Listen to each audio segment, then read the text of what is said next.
The Commanders' joint practice has ended earlier today with the Ravens, and Lord have mercy, has it looked bad for our offensive line. But not only is our offensive line looking bad, I think the team morale as a whole is looking bad, but we are not, as we are back to do our final 53-man roster predictions with 4 days until all of the rosters have to be cut.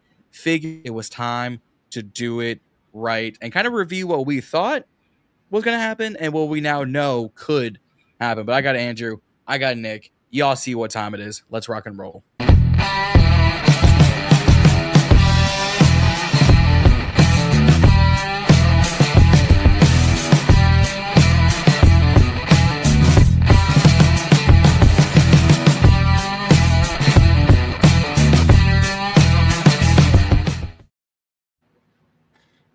Fellas, what's happening? What's up, man? What's up? Happy to be back. What up? Yeah, hey, man. I say, it's been a minute since. Andrew, you didn't get no tan, man. Bro, I've not been on this podcast. We were taking a look before, and it's been like, what, 3 months now? It's been 3 months since the last time we did the draft. Life's got busy for your boy. I've been stuck at work. They got my ass working, but we're here. We're back, ready to get on the pod more now that the off season's coming to an end. So happy to be here. Yeah, man, good to have you back. Yeah, man, for sure. Glad to be the three man crew again. You know, would be 4, but Justin's got other priorities. So, hey, man, Justin worked moving down here to the 757. So might have to do a couple, in person lives with him. You never know. Yeah, fire, real in life meetup. Hey, man. Hey, man, every draft, him and I can't do it next year because I'll be at the draft. But like we said, the 53-man rosters have to be cut by Sunday. We are 96 hours away from that happening. But first, I would be remiss if I did not mention this god-awful look at the offensive line and joint practice, because everything from what I heard and the clips that I could see coming out of today's practice. Pocket collapsed virtually instantly. Holy shit. It's insanity. I don't know what we have to do with this, Ray. Because we brought in DJ Humphries to bring some depth at tackle position, but at this rate, we need a new effing center still. Yeah. Good Jones, man. I mean, not good enough Jones, but no. If you how I roll, man. I'm a big fella at heart. Played the position, love OLine. I love to talk about it. I hate that I'm going to be talking about it today in this realm, but yeah, man, unfortunately it sucks, man. And I think everyone kind of had an understanding that it'd be a little bit of a struggle with letting Biotish, walk. And then we gave it time. Hey, maybe we do have a plan. It looked like Linderbaum, he didn't work out, and then after that, it just seemed like there was no plan B. And it's definitely shown up on paper, because going into camp with a glorified guard at your center spot, you might know something that the fan base doesn't know. That's fine. We'll trust you with it. But not only is he getting banged up, but there's just no options there, man. And it is bad. At this point in time, it's still early, but I'm just so sick of hearing that. I've been a fan my whole life, man. So I'm always tired of hearing the excuses. It's just camp. This guy's not here. It's preseason, this, that, and the other. I'm going to take the quote from the bottom. That's the effing problem, right? We never come out ready to go. These Super Bowl competitive teams are, Josh Allen's playing week 1 of the preseason, he's got his whole starting team out there. That's what it takes in this league, man. And when, we're out here and we're just piling up pieces, and yes, it's preseason. This is the time to try new things. Good Jones has been the backup plan, but now that he's your guy and he's not working out, use the guy you drafted. Go out and, move pieces around. Yes, Tunsil got hurt. That sucks. Coleman. But at the end of the day, plug Coleman in as center, see what he's got. Trent Scott, Wiley, move them to left, put Connerly at, yeah, like I know you don't want to hurt his development, but Jesus, man, we got to figure something out because I mean, it's just bad, man. I mean, at this rate, you just have to keep Connerly at the right at this rate. I wouldn't move him now so late into camp. Yeah, because he's already gone the coaching. Yeah, like keep him at right. But right. I can manage Coleman at left tackle and everything. I can manage Connolly because I think it's so great. Cosney's been sick. Coleman they had to move Coleman over to guard, so Chris Paul hasn't looked good. Allegretti is still hurt. And So then bad. Julian Good-Jones is getting run over every preseason game, joint practice snap, being eaten. The fact that they had to add practices to Monday after the Dolphin or after the Lions game, just to turn around and have this live scrimmage session against the Ravens, and everyone's going outside of Antonio Williams. There was no highlight. Right. Yeah. It's for bad. sure. Nikki Njavla, yes, thank you. Commander's reporter, I respect a lot. I believe was at this joint practice. Is that correct? She was there. We had a lot of reporters at camp. A lot of them. I believe she described the offense as inoperable. Was that the correct word that she used? I mean, pretty much. In her words, it was the worst it's looked in years. Yeah, the worst she's ever seen this offense in her life is what she said. Mm-hmm. And we have a young third-year quarterback who's supposed to be our future. And the last year, his second year, the entire year was dealing with injuries, serious injuries, the elbow.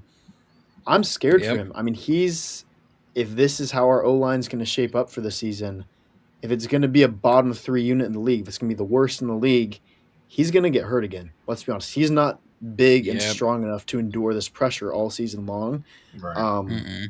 At the end of the day, we aren't prepared for the coming season. Allegretti, it's his calf, right? Yeah, strained calf, yep. We need him back bad. I mean, Cosme, Allegretti, we need a solid unit. And I agree with Nick to the extent that now that Tunzel's out with his tricep injury, we need to get creative. That's only to a certain degree, only to a certain extent. I don't think that we can really move Josh at this point. Like he's been sorry, I'm on the computer.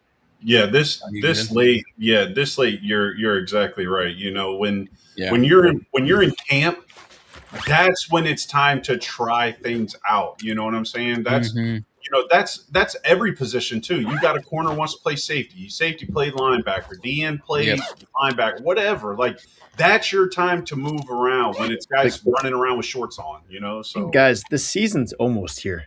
I mean, how many days are we away? And now we're just now realizing 16 days till kickoff.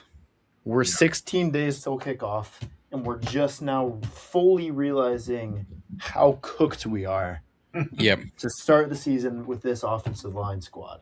Yeah. And I am what's terrified. Well, what's crazy is Revo was interviewed post-practice, and he meant this as a team. Yeah. But I found it very apropos, and I'm going to pull it up on stream for you guys, and I don't feel bad about risking, audio or copyright because it's. I love Revo for this, to be honest. Yeah, so it's gonna be this clip right here. So you guys are like, man, it's in your save, yeah. Because shout out J Tuck, but I mean, and we start off. So like I said, the margin of error is very slim, and if you're not on top of it now, man, like you can't wait till you in the fire to realize it's hot. How much are you trying to instill that in some of the younger guys here that don't have as much experience as you? And I heard you say we need to be better when we just walked in here. I mean, what is kind of your message to the guys on this team right now? Again, the margin for error is slim, man. Like starting off slow and starting off in a deficit is how people go home. It's how people lose jobs. It's how you go home. You got to understand, man, this is a winning business. People don't care about excuses and none of that. We care about winning. I care about winning. Nobody cares how you feel. Nobody cares that you're tired. Nobody cares it's hot. At the end of the day, right, we expect the product out here. It's a standard out here. The season is a couple weeks away. And we start off in Did the y'all hear division. that? Oh yeah, yeah. He couldn't be more right. I mean, that's literally every fan in the DMV right now. I mean, every Commanders, Washington, whatever fan you want to call us. Yep. That's exactly how we feel, man. And that's what I'm talking about. Like we need passionate players, man, that are just as passionate as this fan base. The three of us can sit on here and scream all day long and yell all day long, but it does no good when the guys on the field and the product on the field doesn't care. And it's so reassuring and good to see that the player, especially Revo, who's been a Redskin, a football team, a Commander, he's gone through all the changes, the front office, the coaches, the quarterbacks, the defensive coordinators, whatever have you. He's been there the whole time and started from the bottom, literally started from the bottom, and now he's here, right? So the thing I love the most about it is he's right. Nobody cares about you being hot or being. That's why I'm so sick.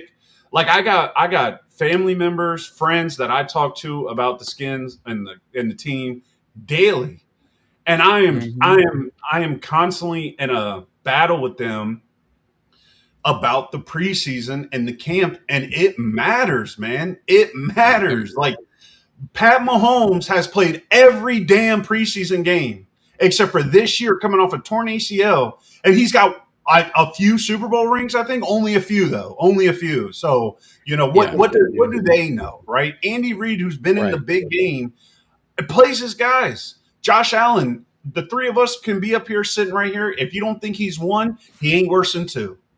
And he plays week one, and he busts his ass in camp, and he wants to go out there and beat the shit out of people, man. And that's the thing that it just – and I get like hyped up about it because, like, I love this team, man. And the hype and the excitement about when Diggs got on this team was through the roof. It was the happiest we've been since we probably drafted Jane Daniels, and we went to the NFC Championship, right? And have you ever, since being a fan, noticed such a decline and a drop-off of being excited and hyped to just, here we are again in the bottom of the basement. Everyone's going to be better than us. I hope to God we win 6 games this year. I mean, I've never seen such a drop-off with fan bases, people in my DMs, followers, and me, myself personally. Like RG3 goes down. Yeah, okay. My now, like, okay, expectations drop. Jaden goes down, expectations drop. But the same people that are like, well, it's camp, it doesn't matter, it don't want to risk injury, blah blah blah. What are we talking about? Hey, let's not risk injury, right? Let's not risk it. But every main player we're talking about that we need badly, week one, has gotten hurt in camp. They're all still injured. They're hurt in camp. Doesn't matter what we do. One main player has been hurt in a preseason game this year at all. The last main injury we've had in preseason was Clinton Portis, man. That's the last one. Can I go through this list real quick? Injuries? Yep. Laramie Tunzel, triceps. Johnny Newton, torn pec surgery. Marcus Mariota, MCL. Nick Allegretti, calf. Trey Amos, ankle. Odafe Owe, calf. Chasson, knee. McGee, shoulder. Settle, calf. Bates, hamstring. Rashad White, hamstring that he injured doing a ice bucket challenge on video. Yep. Ja'Cory Krosky-Merritt, lower body, whatever that means. Jeremy McNichols, quad. Dietrich Wise Jr., quad. Am I missing people? Yep. I might be. Yeah, if you went over the list. Not the top of my head. Yeah, if you got the list, then that's pretty much everyone. But, like, ooh. Holy. Yeah. That doesn't scream we're cooked. I don't know what does. It's just pitiful, man. Like I can no longer accept the weak, mentality and the laid back nature of, oh, it's just camp, oh, it's just like shut up, man. Like I'm being honest, and like I might have a bunch of followers that agree with the no preseason play, all that kind of stuff like that. We can have a disagreement, right? But at the end of the day, until I'm proven wrong, like it's ridiculous, right? And you can have your opinion. I agree with you, right? Like on certain things, but you can't, like, you talk to all the people who've played, all the Redskin greats that's played, they're all saying the same thing.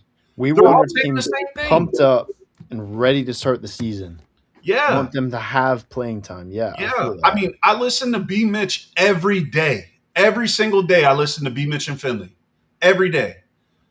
And he is screaming about when I played this, but he's also saying, I understand it's a different game nowadays and this, that, and the other.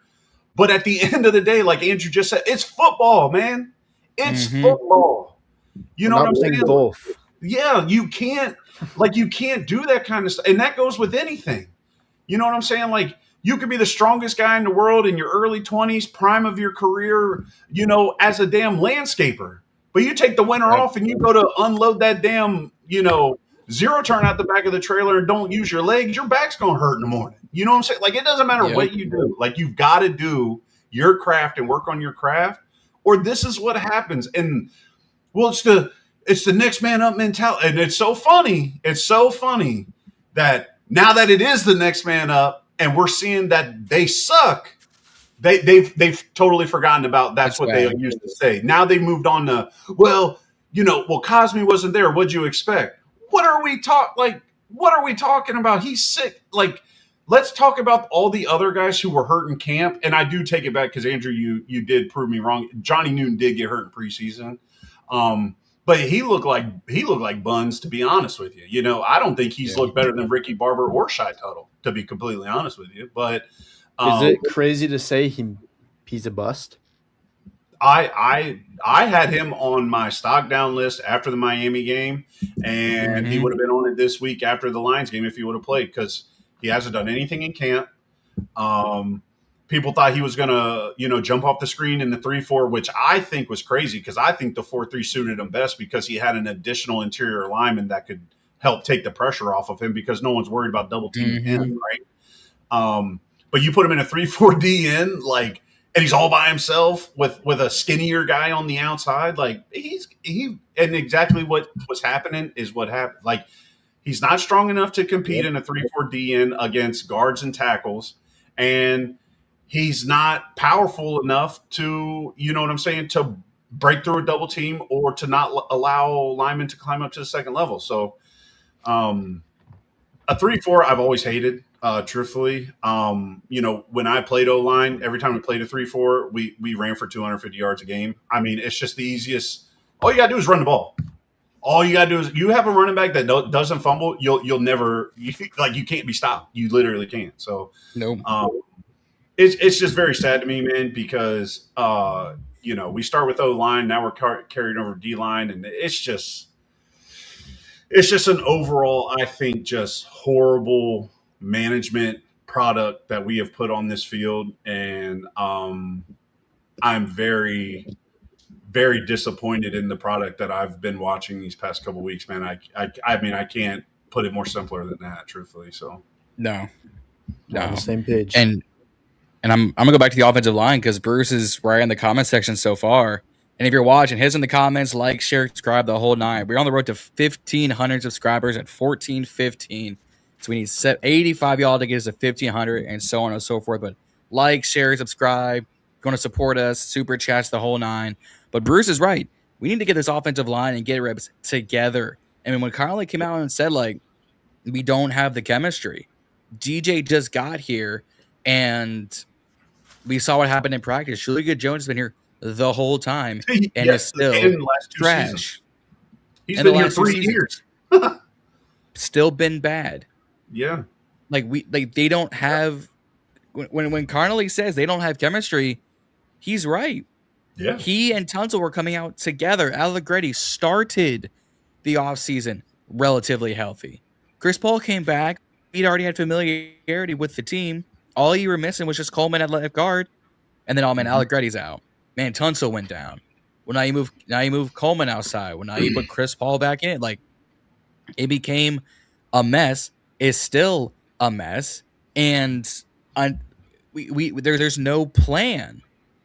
No, and that's another thing that irks me too, is because, like, everyone agrees that Julian Jones is awful. I've heard it on the radio. You've been talking about it. Andrew's been talking about it. Justin's been talking about it. My buddies in my group chat been talking about it. My DMs have been flooded with it. And there's no excuse for him because he has been on this team for 3 years and he's played in games. When Biotish goes down, it's Good Jones who's come in these last 2 seasons. The past 2 years when Biotish goes down, which he has both years, it's Good Jones who comes in and fills in for him. So he has legit snaps with Jaden, with Chris Paul, with Brandon Coleman, with that guy, this, whoever it is. Like there's no excuse. It just because the O-line is the part that really like is got my heart because I love the big guys, man. They don't get the credit when they need it, but there is no credit that's needed right now. I mean, a few weeks ago when they were rated as the worst O-line in the NFL, I was like, man, what? Just because Tunsil got hurt, what? Like, we're golly, the worst. But and then two more dominoes fell. Like Jesus Christ, like we might be 33rd.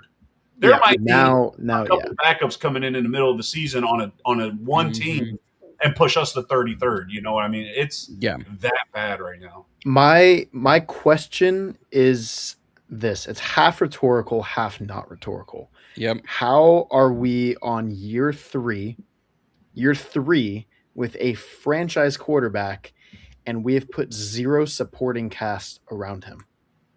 We've had 3 whole years to give him as much protection as we can, as many weapons as we can. He's got 2 30-year-old receivers that are declining. One of them's going to probably get injured again this season. One's just going to be with his baby mamas all season.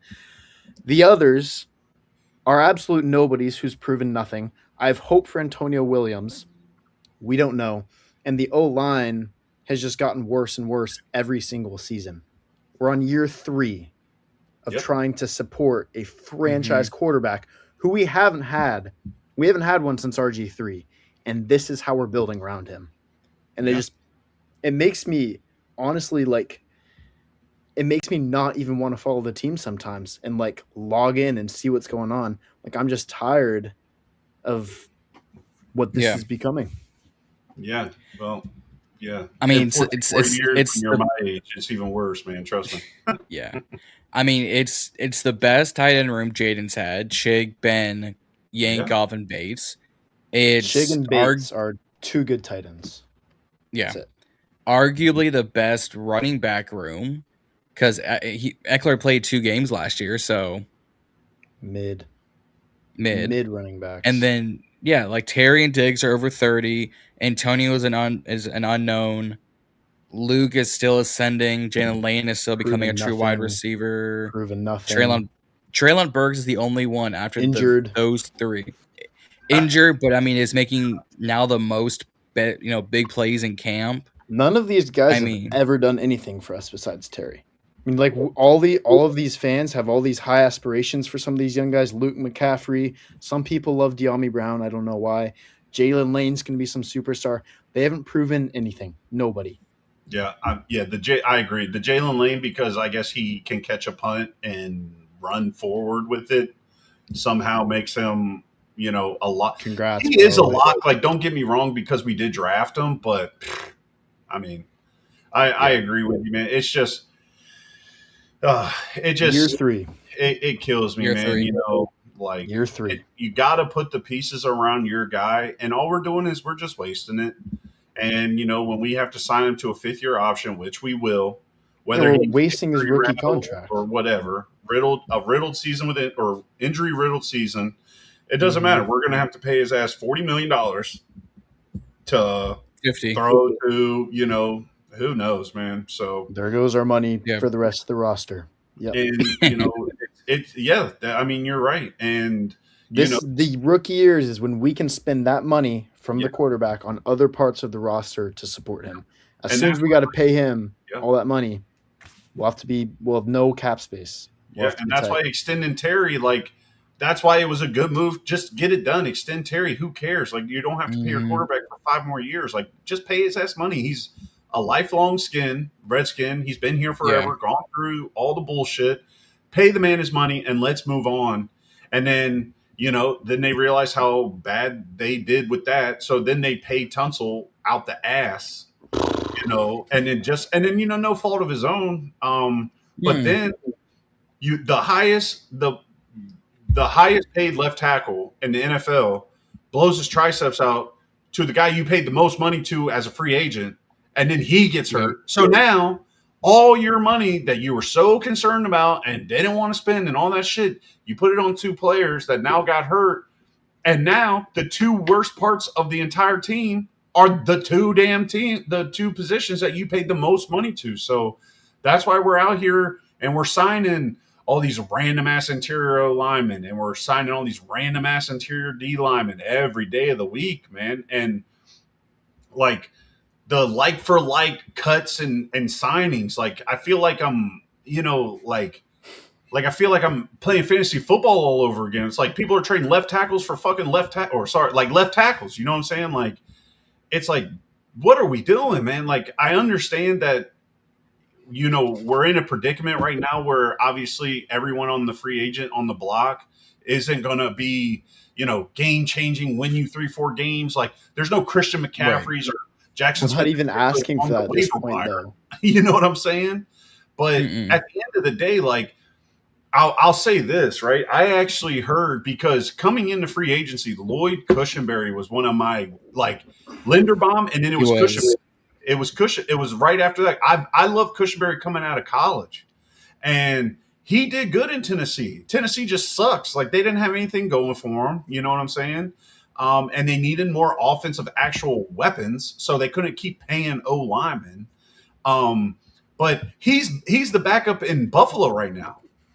Right. And someone came on the radio today and they made a comment, and they're like, why you're not offering a 5th round for this guy who could be your starting center if you would have just paid him an extra $5 million in free agency to begin with? Yeah. Like, what are we doing, man? Like, you know what I'm saying? Like, our draft picks, to be completely honest with you, like, I don't think anyone's going to write home about AP being the best drafter in the world, because we debate back and forth all the time. Like, hey, it looks good, but doesn't work out, and then you just see shit like, we love Josh Joseph, so we go get Josh Josephs, and then you're sitting here and you're watching, all these random linemen. Like, I saw the other day, like, the Browns, I think it was, or some random AFC team, the Colts or something like that, undrafted free agent center out of the Chargers. The Chargers. He's balling. He's balling. Didn't even get drafted. You see, like, you know what I mean? And it's just like, so the guy who's balling in camp at center didn't get drafted, but Golden, and not take anything away from him because he's a rookie. It's hard to play center in the league as a rookie. Trust me, I'm not taking anything away from the kid, right? But you got to know that, like, if you're because we were clearly looking for a center in the later rounds. You see what I'm saying? Yep. So, there's not one person in America, unless you're the parents of Ethan Cal Lick My Ass, or whatever his last name is, right? Yeah. That was going to say that he was going to get drafted. There's not one person. You could have taken 2 centers, 2 O-linemen, and then just brought Ethan, just like you did Drew Stevens, just like you did half of the other guys you got. You know what I'm saying? So, yeah. Or another corner. Oh, man. It's just like, and then the thing that's also killing me is because, like I said, I'm an O-lineman, right? So I keep up with it. It's everything I'm seeing in camp, and even in preseason games, he's just getting burned at guard. And it's like, so what? You're either telling me, that's only 2 things. That Julian Good-Jones has you on video camera with the narcotic, right? And he's got blackmail on you. Or Matt Golden is worse than Julian Good-Jones, and he can't play center. No, I'll throw a third in there. Okay, I'll throw a third in there because Graham brought this up. I think it was last week. Golden doesn't fit David Blau's scheme as much as we thought. Okay, well, Golden's definitely not worse. Golden hasn't been great. It hasn't been good lately. Like he had good snaps and he had horrible snaps today. Enjoyed practice, but it hasn't been great. But anything's better than Julian Good-Jones. He's not even a good lineman. I'm not calling him good, but he's better than him. Yeah. I mean, and then we brought it up on Twitter. Justin has said it. We got to do something because I mean, we brought this up on Monday with me, Reedy, Z, and Juan saying Cushenberry, Juice Scruggs from the Lions, and then Cedric Van Pran Granger from the Bills. Who, mind you, this was like a 3rd round pick like a year and a half ago out of Georgia. Juice Scruggs, I think, was a 2nd round pick out of Houston to Houston from Notre Dame, and then your Cushenberry kid. And then I brought it up earlier today, retweeting what Asia said of how O-line issues has been now AP's problem. There's only a handful of vets left that can play reputable snaps. Graham Glasgow, Ryan Bates, James Daniels, Mekhi Becton, which people are saying absolutely not for, and then Kevin Zeitler, or you are going to pay a 4th, 5th, 6th, or some sort of combination for Jackson Paris Johnson out of Las Vegas, Van Pran Granger out of Buffalo, or Juice Scruggs out of Detroit. Why do you think this team doesn't want to sign Glasgow? To me, I'm not a GM. To me, that's just an obvious signing right now. But I mean, is it something to do with the money? What he's wanting out of contract? Well, I think it's an obvious signing for most of us. I think the fact that no one in the NFL has gotten him, because he was released back in March from Detroit because of contract disputes. Correct. That was it. He wasn't hurt. Like he wasn't playing great football, but anything's better than this right now. Oh, by far. And he was playing.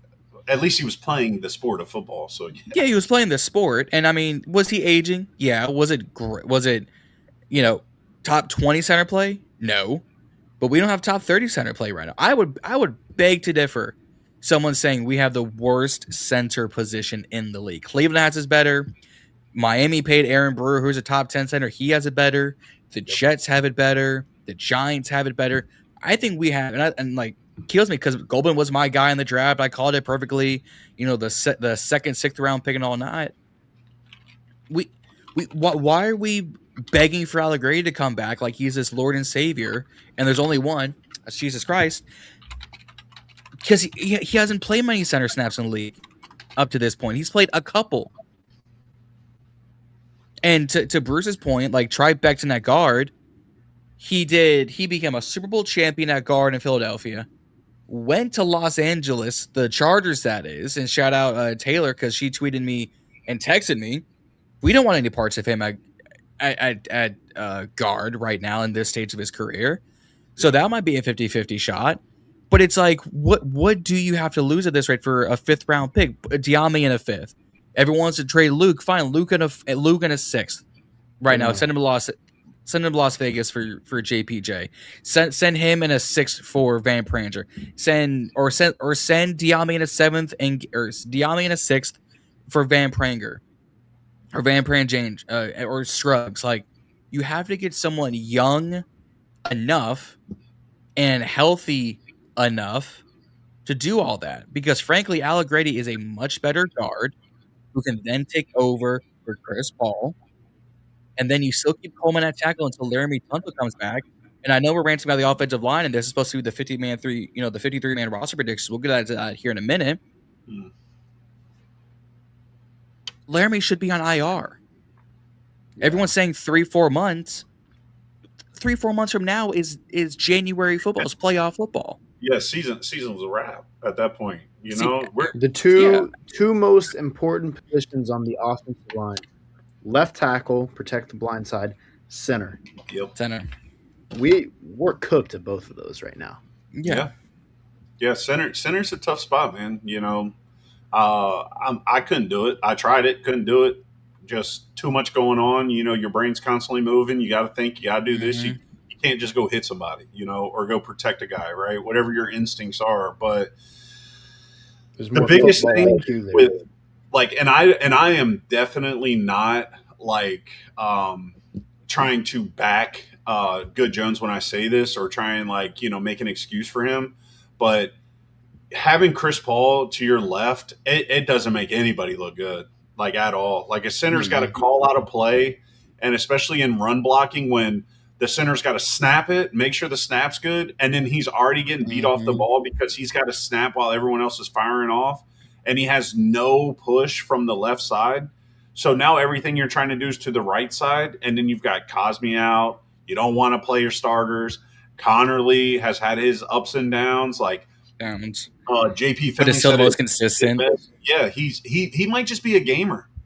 This and speaking from experience, like practicing and stuff like that, like I have like protective instincts, you know what I'm saying? So like when it's me going against my boys and my brothers, on my team, like yeah, I can move the pile, I can move them around and I can pass block and I won't let him hit my quarterback, but at the end of the day, I'm not going to embarrass him and plant him in the dirt like I would the crosstown rival, you know what I'm saying? So yeah, maybe Connerly plays the exact same way. So these one-on-ones and all that kind of stuff like that it's just like one-on-ones, besides DB, like instead of like besides corner, you can't do anything as an O lineman on one-on-ones. Like, like the D lineman knows exactly what you're going to do. You have no help. He knows he's faster than you, just the same strength, whatever it is.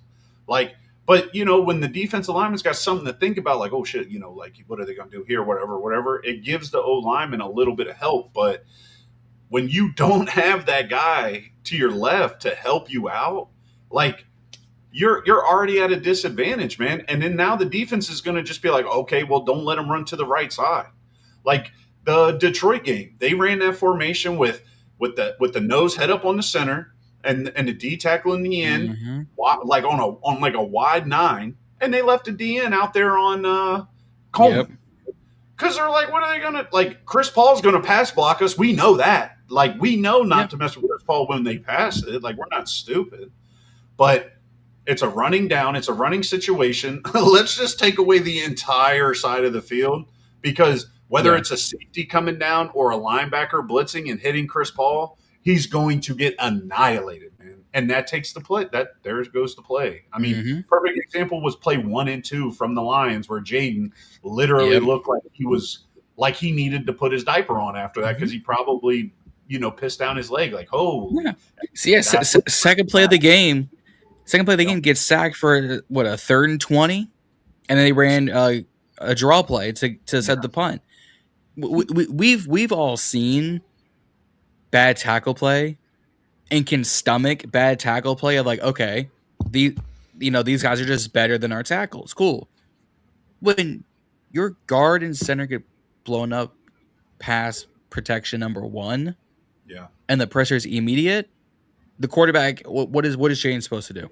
Yeah, you're screwed because all that the DN is literally going to just play contain, and you're going to get a massive push from up front. And in the second Jaden breaks to one side or the other, that DN is now going to just fire up the field and push him right back into the pile where all these 350-pound D linemen are coming that are just going to they're going to kill him, man. They're going to kill him. Yeah. So it's sad not that fun. We're just wasting this kid, man. I'm older than you guys, so it's like the RG3 thing all over again. I said it in the chat today. I'm not scared to say it live on here. Do I want to get rid of Jaden? Hell no. Like I'd be an idiot to say I don't want Jaden on this team wearing the burgundy and gold for the next 12 years, right? But like at the end of the day, it comes down to just being a football fan and wanting to see this kid thrive in the sport that he loves and can play at a top-notch level. And it was like RG3. It's like, man, just trade him, get as much as we can for him right now. Let's hope to God we get it right again. And let's just let the kid go play football, man, and not just get destroyed. Like, there's going to be points and times this season where we're watching a football game and we're just going to feel bad for Jaden. Like, it's not going to be we're mad because we suck. This season, we're doing it already. Yeah, we're just going to literally sit here and be like, oh, my God, like, I hope watch him get beat up. Yeah, I hope Jaden pulls one of those like, hey, my calf muscle's tight in practice and sits out 2 weeks and goes into the bye week. You know what I'm saying? Like, dude, just think about your health. Keep doing those chunky soup commercials. Go get your money. And, I hope nothing but the best for you, man. But I unfortunately feel like this season is not going to be in your best interest. go! God damn! Yeah, that's how I feel, man. That's how we feeling. That's how we feeling right now. And everything, bro. Come on, man. It's and then like Andrew, you hit on it too. It's like, what are these guys that he's thrown to actually done? Nothing. And that's when everything starts sitting into, when we're drafting and we've got Luke, it's like, yeah, man, he balled out. Like, look at our last pod, man. Like, we were hype on Luke. You're out here rocking the jersey. Like, we're excited. Like, Treylon Burks, wide receiver 2. I love him. I love him coming out of college. We were excited. Diggs, hell yeah, let's get it. And now we're like, here we go. Here we go. Early 2000s, Redskins, here we go. Just sad. Yeah, it's just sad right now. At the people who are sitting here that are like, you guys are overreacting. It's still camp. It's preseason. It doesn't matter. Okay. And you already know when we were good and was one game away from the Super Bowl, Dallas whooped our ass. Hot take: they win the division this year over the Eagles. I think Dallas has it. I picked Dallas as well, but I don't want to really hate myself in here talking about them guys. So I that's all I'm gonna say. I don't like them either. But I agree, man. And that's the thing. Like, you already know going to Dallas, whether we have a perfect O-line, perfect Jaden, perfect receiver, perfect defense, number 1 defense, beat the hell out of Philly in Philly. If you're confident going into Dallas that we're going to beat Dallas, you're either young as hell or you've been lied to your entire life, and you think, or we put up 45 against Philly game 1. I'm telling you, and that's even more recipe for disaster. If we beat the hell out of Philly, you already know we're going to get dogged by Dallas. I mean, that's just like in the script. It happens every year. Or we'll start 2-0 and then we're going to fight. So yeah, it's just embarrassing, man. I mean, to Bruce's point, this happened to 2 straight years in a row. We're looking like the Bengals. Offense starts slow. They have to gel before we actually see some actual progress. Yeah. So, Bruce, I know we're not going to put up 45 on Philly, but I was using that as like, if we go into Dallas, like Dallas would have to look god awful week 1 for us to go and be like, we have a 50-50 shot. Because the fact that there's been no controversy coming out of that building is not as good since. No, they're not, but Dallas got better. Yeah, I'm aware. Yeah, if that defense, you can't be confident going, and it's not even an injury. Like, even if if Dak goes down, Joe Milton will go out there and rush for 200 yards. No, Joe Milton's not doing anything. Don't say that. Joe Milton, come on. All they're gonna do, and that's about it. And we can't stop that. And we can't stop it. You know what I'm saying? And that's the thing. We'll know that's what they're doing and can't stop it. Joe Milton will be good against us, but not anybody else. We'll clarify that. And then here we go against Daniel Jones, who, White Vic when he plays us. So, hopefully no one wants their plane ticket to London yet. Danny Dimes. What y'all know about Danny Dimes? Well, dude, we this first 4 games with this O-line, I can't see us winning and I think we're going to go 0-4 with this O-line, truthfully. Yeah. The defense is going to have to carry us hard. Yeah. So, Bruce, to answer your question, man, like, I'm getting a little carried away. I've been a fan for a long time. The gray in my beard, proves that, but the defense is better. Don't get me wrong. I'm just I'm in my feelings right now. We're having a pity party. With Chason and Owe both down, and they haven't got reps. Let's be understood. Like, they haven't got reps either.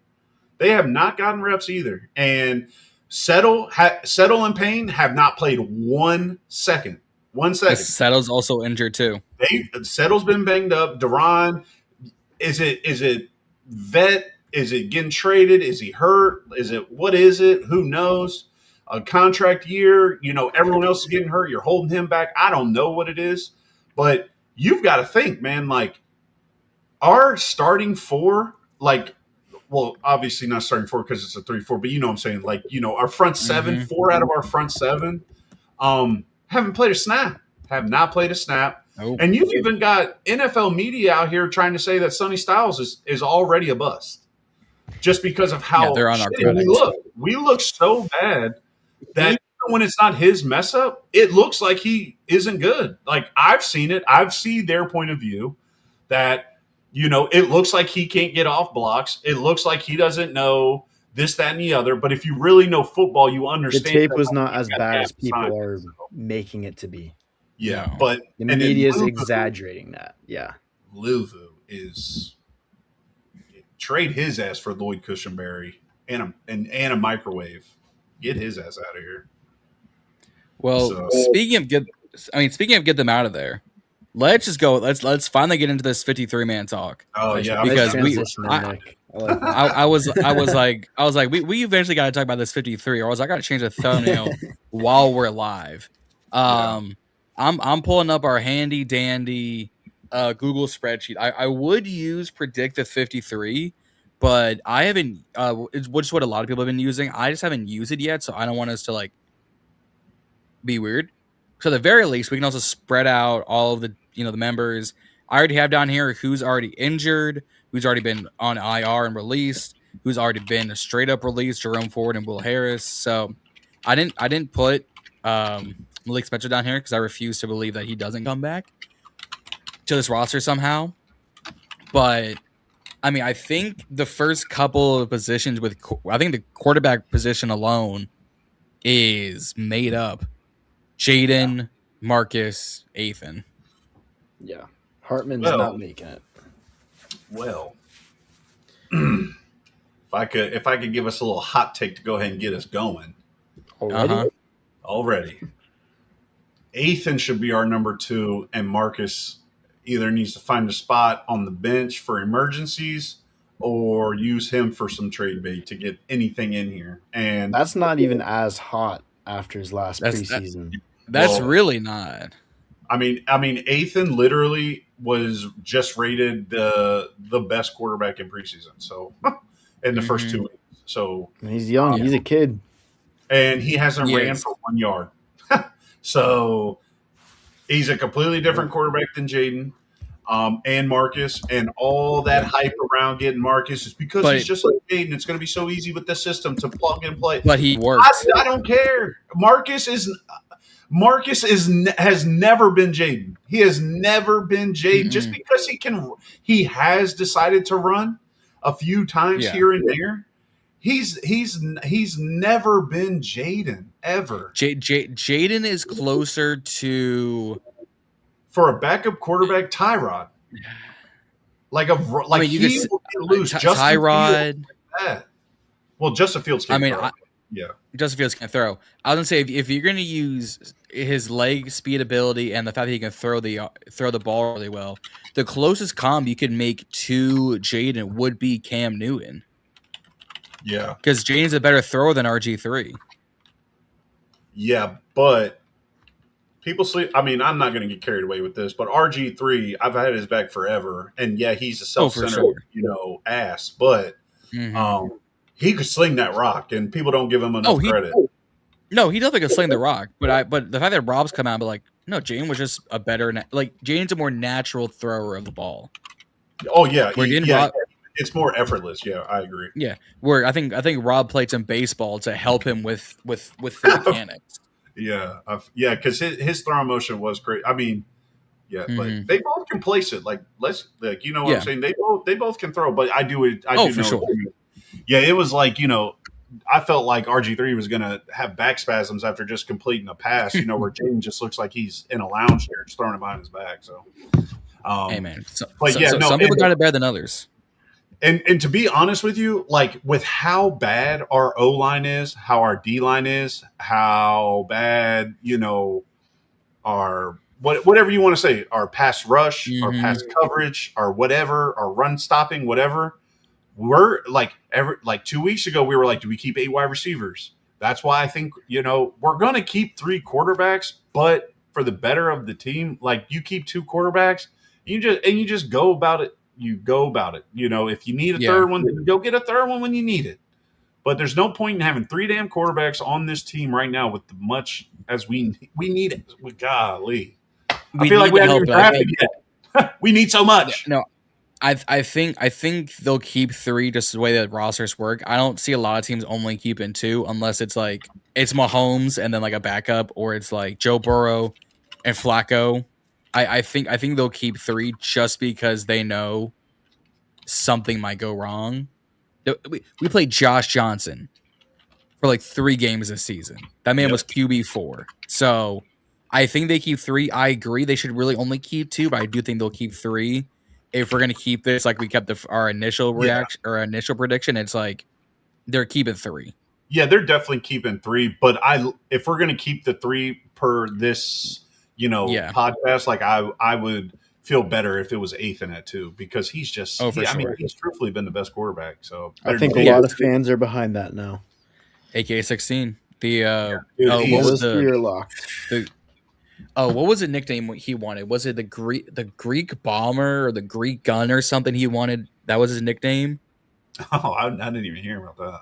Or it's something. I gotta look back what Z said on Monday, because it was the Greek something.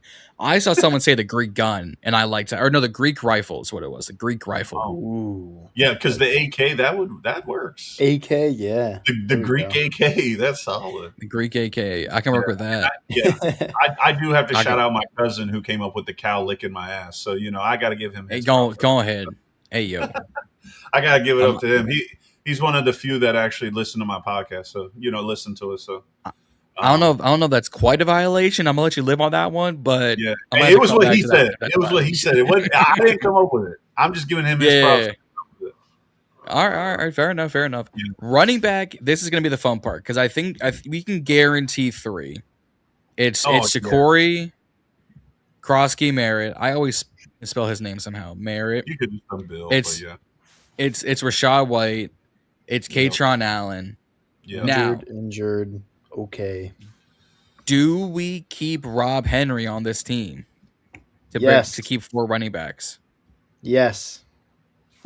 Nick saying no. Not after we that. have a difference of opinion already. Muff punt. I'm so damn sick of these damn running backs muffing kicks and making us lose games, man. That's why I don't like McNichols against Philly. He lost us that game. I don't give a damn what anybody says. If he doesn't drop it, if he does not muff that kick, we win that game and we go to the damn Super Bowl. And then you got Robert Henry, who blew my damn picks on my scorer pool for the little, the squares. All I needed was that field goal. We would have marched down, see if Drew Stevens could have nailed a 60-yarder. I had 7 and 6. I would have won $100. So no, get his ass off the team. But no, in all seriousness, I don't think we like he won't be active at all. We'll cut him, bring him back, but I don't think he's active. I would not mind having him at my 4th spot for running back. He's young, he's fast. Can use him on special teams. I don't want to keep the same names as our running backs who haven't done anything. Like I want to mix stuff up at this point. Well, I'm going out on a limb here because Jerome Ford, I would have been right, but of course he got hurt, right? Yeah, we posted that short, and then he got injured like 2 days later. 10 seconds later, literally seconds later, and then but Craig Reynolds, because he was in Detroit forever with Blau. He knows exactly what he can do and what he can't do, and every single beat reporter and radio personality said that literally minute 1 that we signed Craig Reynolds, he was at the practice field practicing the same day and got first team reps, and then was out there and caught a ball from Hartman, I think, and got absolutely upended and almost broke his neck and still held on to the ball. Yeah, he got flipped. I mean, well, is he going to this is how I see it, right? I see it as Bill is going to be – he's going to run the ball and get the majority of carries until you just can't trust him because he either sucks or he fumbles or he gets hurt, whatever, right? Or goal line. Yeah, and then that's what I was going to say. And then Rashad White's going to be your third down blocking back and receiving back out of the backfield, right? Mm-hmm. Unless, whatever, same thing, injury or whatever, something happens. And then you've got Katron, bell cow, power guy. And then you got Craig Reynolds, change of pace, great run blocking running back. You know what I'm saying? So like they're literally like Bill, Katron, same thing. If Bill sucks, Katron's in. Rashad White, Craig Reynolds, same thing. If Rashad White sucks, Craig's in. So that's why, like going back to the whole Marcus is like Jaden, that's why he's the backup thing. That's why I think they keep Craig Reynolds, because he's the closest thing to Rashad White that we have. John, what do you think? You get the tiebreaker here. I think going into the year, they'll probably keep 3. I could see them activating Henry or Reynolds some way through the year. I think initially they'll keep 3 unless for whatever reason Luke or Lane isn't healthy, and then they can use Rob on special teams. It's the same argument you had for Jerome making the team for his special teams ability. They would use Henry for the same reason.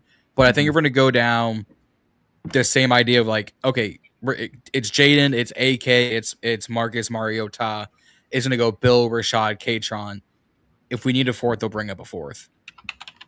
So I think I'll say we'll keep 3, but I think this is a room, and I'm gonna go to tight ends next because I think wide receivers will be the biggest. I don't mind keeping 3 just to allow more flexibility in other positions. I feel like that's that's the other thing. Not a bad idea. Because receivers is another one where I could see us going with like 6 instead of 7. 7, yeah. Because I think what's another one of those mid-tier receivers going to do for us on this roster? Fair. I mean, let's use that same thing for tight ends. It's going to be Chigakakwo. Yeah. It's going to be Ben Sinnott. Yep. It's going to be John Bates. Yeah. No matter how you does Yankoff make it? Do we keep 4 tight ends? 100%. 100%. Andrew? There's no way. I'm okay with 4 tight ends. If we're going 3 running backs and maybe considering 6 receivers. Yeah. And Sinnott's hurt, right? Yes. Sinnott has an oblique injury. But again, Yankoff has been killing it in practice. I mean, the fact that Josh Taylor is saying like Yankoff is one of his MVPs of camp. Right. Yeah. As like your true, because like if we're gonna go down the line, receiving is Chig, fullback is Ben, your true blocker is John, and your second receiving option, if you're gonna really use him as a receiver, it's gonna be Colson, but he can throw you a block on special teams. The only name out of those 4 tight end names that I'm just not excited about being on this roster is Ben Sinnott. Damn. Like, he'll make the roster. I'm not saying he's going to get cut. Mm-hmm. But I don't think he's a good tight end. I think he's a bust. I know. John, that's your guy. I'm sorry. I agree. But he's had his chance. He's had his chance to prove himself. He'll make the roster, but out of those 4 guys, that's the one guy that I'm just like, yeah. And he's not going to do anything for us. Yeah, I don't know how much fantasy football people watching here, but they got a saying on Fantasy Football Now where it's like, I was never wrong, I was just early. And last year when I predicted Yankoff to make the 53 and Sinnott not, basically, to be the 4th guy, I was just a year too soon. So, Colson Yankoff has done everything better than Ben Sinnott in this year's camp. So props to him for having a great game. And props to him. He deserves it. He deserves to make the roster. He's coming from a different position too. You know what I'm saying? Like, yeah. I could be wrong. I could be wrong with this, but he did play at USC and like UCLA, right? Let me look. And I'm pretty sure he was recruited to like one of those, whichever 2 schools he played at. Because I have Washington in my head too, but I don't know if that's right. But I'm almost certain that he like got recruited as a quarterback or something crazy like that. Okay, so let's go. So Yankoff. So Yankoff played quarterback in high school. Yeah. Winning a state 5A championship. He was verbally committed to Oregon, but then decommitted after Mark Helfrich got fired. He enrolled at Washington. He redshirted his freshman year, transferred to UCLA, sat out the 19 season, played receiver at UCLA in 2020 and 2020 run, running back and special teams in 22 and 23.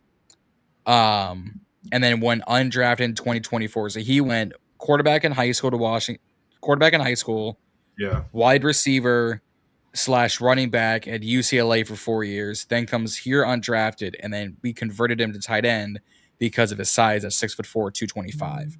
And That guy's just a football player. And he's just an athlete. He's just an athlete. He just loves the game of football. Tell me he don't. This man don't. This face don't love football. Yeah. That's a face that loves football. To win a state 5A, a state championship 5A school. I don't care what state you're in. That's a hell of an accomplishment. And then he didn't decommit from Oregon because Dante Moore was there or all these other great guys were there. He was going to be buried on. No, he left because of the coach he wanted to play for wasn't going to be. Yeah, you know that's what I'm saying. That's important to a player.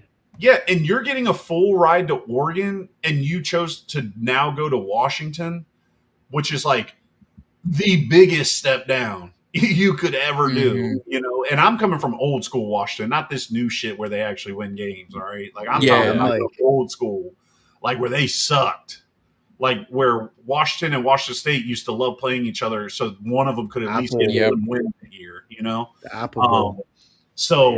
That's the thing, and then to do quarterback, receiver, running back. I mean, it's crazy. Yeah, dude, I'm telling you. No way. And then he comes into the NFL and plays a whole other position. It's crazy. So like, but stayed on offense the entire time. Yeah. So and he's literally played every position. I mean, hell, you give him 50 pounds. Let's put his ass at guard. Let's see what put him at center. Bro, imagine the ink off. Bro, imagine the ink off at 250 chipping a D end. Just at guard. Like he probably run blocks better than Chris Paul. Might as well try it. Might as well. I think all the tight ends can run block better than Chris Paul. For being completely honest. Yeah, no bullshit. When Bates was down, they should have told him just to get to the lunch hall and just wolf down as much weight as you can and go try go to guard. Go to guard. Let's just go. We don't need you catching balls. We got that. We need you to run ball. Yep. Wide receiver. This is where it's going to get tricky. Yeah. So Terry McLaurin guaranteed. Let's just put in the 5 for sure ones. The 5. I know there's Stephon 6 Diggs, for sure, but let's do the 5 for sure. Sure. Antonio Williams. Yep. I'm saying this because they're gonna keep him. Jalen Lane. Yeah, and Luke. And and Lukey Pookie. Yeah, these Can I say there's, in my opinion, 6 guarantee? Yeah. At this point. Oh, who's your 6th? Give me Jaden Bradley at my 6th. Locked. Ooh. Locked. No way. Not over Treylon. There's no way. Yes, over Treylon Burks. No. And we can say 7 if we want and keep Treylon. But I'm taking Jaden Bradley over Treylon. I want to keep Bradley so bad. Bruce wants some Diami. Bruce wants we got to Diami's had his chance, Bruce. Diami's had his chance. Yeah, Diami. I mean, Bruce, I love the input, man. I respect it, but I don't see a world where he's had so many years that he could have done something with us. Yeah, he's had his opportunity to prove himself. It's his fault. It's his fault that he hasn't. Like that's nobody's fault but his own. Who's not Terry, Diami, Treylon? I mean, those two right off the top of my head. I mean, they've been killing it. And I mean, Terry, we already know is deep threat. And Treylon's been killing it. And I'm pretty sure Jalen Lane is supposed to be like our deep guy. Like I'm pretty sure that's what he's here for. Because Luke's the more gadgety slot guy. Take it here, run that route, Williams, try and go. But I'm pretty sure Jalen Lane's supposed to be like they envision him as like the just go. Like we'll draw you up a play on Jaden's hand and then just run straight. Bro, this is tough because I want Bradley to make this team so bad, but Bradley I don't is think making this team. I'm saying it right now. If I'm wrong, come back to this clip and nail me for it. I'm telling you right now, Jaden Bradley is making this team. All right. Yeah. 6 receivers, 7 receivers. I don't care. So look, Jaden Bradley's on there. I'll put it like this: Jaden Bradley should be on this team, but he will not He be should be. he will not be active six receiver. It's either Traylon or it's going to be Diami. Yeah, and that's what it is. And I don't know. It makes me nervous because against the Lions, when they came out of halftime, Diami didn't have any shoulder pads on, which tells me that he's going to make the team, which was absolutely insane to me. Yeah. But I also don't remember Traylon getting much burn either. So I'm pretty sure like Traylon was in with the ones. Yeah. And when Jaden came off, he came off. I think. Do we say we keep 7 with Traylon and Diami, and if we have to make cuts for extra corners or extra offensive linemen, we come in and then we take out Diami? I think anything we keep 7 with Bradley and Traylon. I would be confident saying Burks and Bradley.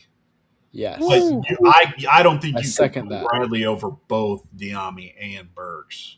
No, you can't. I mean, there's probably people out here that are probably like, man, Jane Bradley's not better than Van Jefferson, which let's not even entertain that one. But Van Jefferson. I agree. I think Bradley will be practice squad, but he's made a ton of buzz in camp. He made a great one-handed catch against the Lions, even though it was just one catch, right? But making him all camp long. You can't. It gets tricky, man, because there's going to be a lot of NFL teams needing receivers, and the second you cut Jaden Bradley, they're going to see some young guy with a high ceiling, and they're going to scoop him up. That's the part that's going to suck. I think, Andrew, to your point, you keep Jaden Bradley, and I say Burks, but they're going to pick Burks or Diami, and if they can't decide, then unfortunately the kid's going to get cut for both of them to make it, and they just hope he comes back. But I could definitely see a world where we keep these 7, right?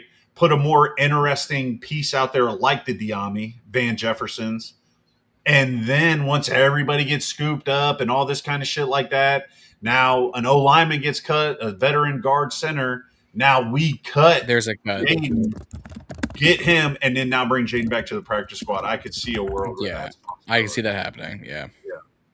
And who's to say that Jaden Bradley can't become a valuable deep threat in the future? Here's the thing, because Bruce, you took the words out of my mouth to a degree. We said the same thing about Ja'Cory Brooks last year, and he's already gone from this team. Yeah, Jacoby Jones as well. Jacoby Jones, he's still here. So he's still here. Nick Nash still here. And like, can we stop the River Craycraft experiment too, please, God? Please. Well, I mean, he is. He's on injured reserve. I mean, but hey, he did it the right way this time. He's like, you know what? He should have got with Foster Sorrell and been like, hey, man, they keep bringing us back every year and cutting our ass. Let's get hurt, make them pay us. Not get hurt on purpose. That's like he did it the right way this time. Okay. So by these metrics, before we even get to offensive line, 3 quarterbacks, 3 running backs, 7 wide receivers, 4 tight ends. This is 17 pieces.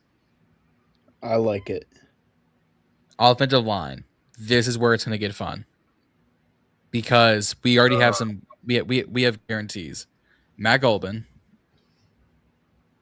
Nick Allegretti, we just started off with Golden. That's crazy. I mean, I'm going centers, then I'm going to the outsides and insides. You're going to work your way up. I got you. Okay. Brandon Coleman, Sam Cosme, Chris Paul. Oh, Chris Paul. Thank you.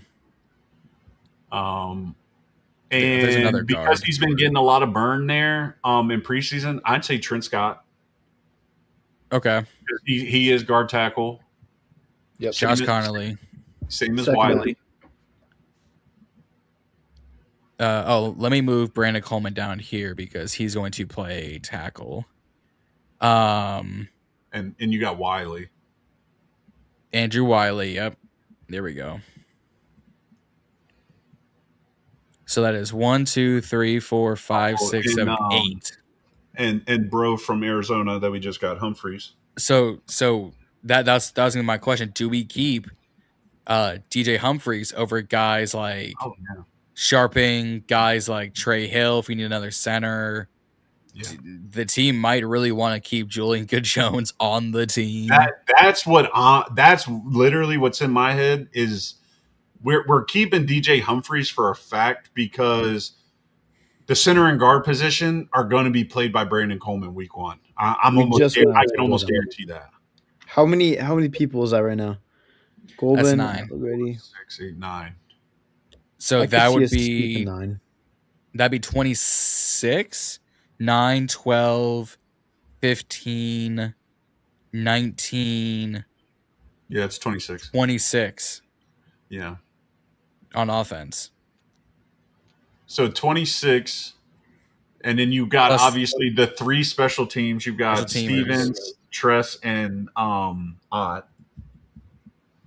So that's 29. So 53. That number gets low quick, boy. It gets thin. 53 minus 3 minus, what did we say, 26. That is 24 defensive starters. Yeah. Time to get. Do we really need Trent Scott? I mean, because your tackles. I mean, it's a good question. I'm not saying it's not, because with Tunsil out, it's Connerly, it's Coleman, it'd be Trent Scott is your backup tackle if something goes horribly wrong.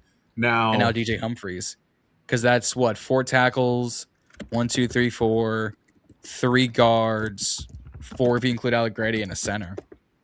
So let's. Just as the offensive lineman spokesperson for this podcast, let's flirt with this idea. Get rid of Chris Paul because no one wanted him when he tested free agency. Ooh. So we'll bring him back for practice squad, and we'll run with 8, giving us 25. I don't know if I like getting rid of Chris because Paul. DJ Humphries is our starting left tackle week 1.